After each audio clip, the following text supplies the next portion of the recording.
MeghalayaPost.news.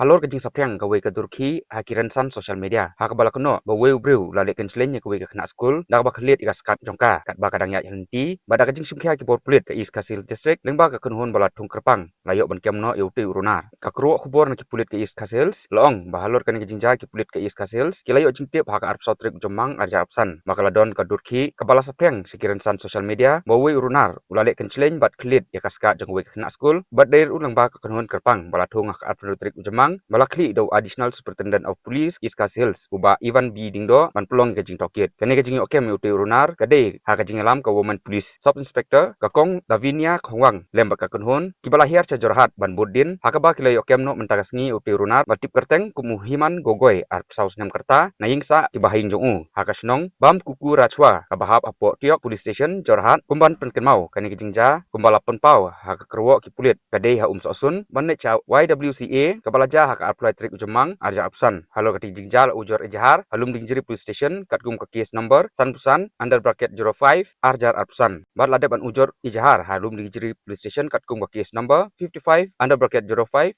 2025 understroke 7679 BNS RW section 11 12 Pokso Act ka kunhun joki Pulit ilayor man kurup ya ka mobile phone bala penun kam da unti Runar hakite kam beang bar rangkat kisah kiru kiba ulale ikite kam nalor kata uni Runar ula do mentaru hakiwe ki kam le kensleng bala ujur persya iu apo tiok police station kebade kat kum ka case number 43 under bracket 03 25 understroke 329 under bracket 379 BNS Act Shushu laong bayong ni Runar kin sa pha shwa sha district court Jorhat along kiwi kam sniu bolale berhadin kata in sa ibor bat berra sha Shillong ban pha sha district court Shillong ban bishar halor kiti kam sniu ki bolale